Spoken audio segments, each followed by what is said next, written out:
आज बहुत सारे लोग ऐसे हैं जो कह रहे हैं अगर ईरान की जंग इजराइल के साथ है, ऑपरेशन राइजिंग लायन, हमला इसराइल ने किया है, हमला अमेरिका ने किया है, तो फिर आखिर ईरान मुसलमान कंट्रीज पर क्यों हमला कर रहा है? तो उसने कतर के ऊपर मिसाइल फेंक दिया, या उसने कवेत के ऊपर मिसाइल फेंक दिया, उसने सऊदी अरब रियाद के ऊपर मिसाइल फेंक दिया।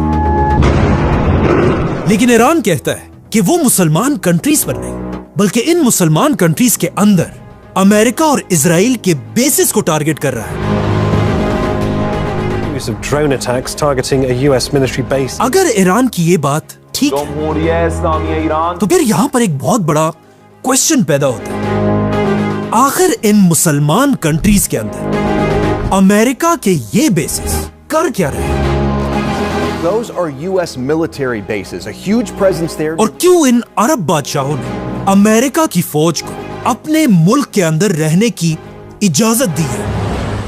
अमेरिका के इन बेसिस को समझने के लिए हमें थोड़ा पीछे जाना होगा, all the way to world war one.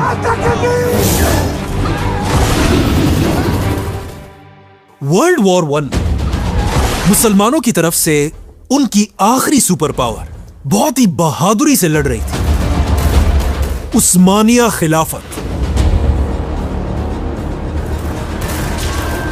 लेकिन बहुत बहादुरी से लड़ने के बाद भी वर्ल्ड वॉर वन में उस्मानिया खिलाफत हमेशा के लिए खत्म हो गई।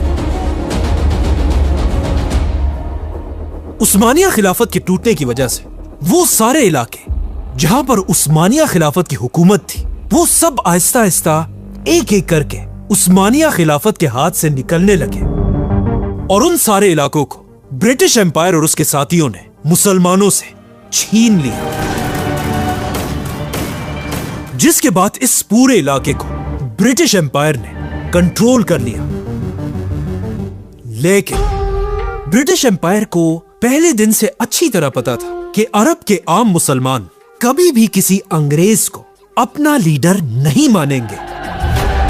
इसीलिए ब्रिटिश एम्पायर ने अब इन अरब कंट्रीज को अपने कंट्रोल में रखने के लिए एक बहुत ही जबरदस्त और सीक्रेट प्लान बनाया। ब्रिटिश एम्पायर ने अरब के बादशाहों से कहा कि आप ही इन सारे इलाकों के बादशाह रहेंगे, यहां के मुसलमानों के सारे फैसले आप करेंगे, यहां की सड़कें, ब्रिजेस और बिल्डिंग्स आप ही बनाएंगे,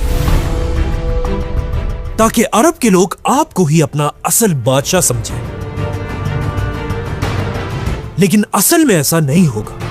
तुम बादशाह सिर्फ सड़कें और बिल्डिंग्स ही बना सकोगे, लेकिन अरब दुनिया की सारी फौज और डिफेंस हमारे पास होगा।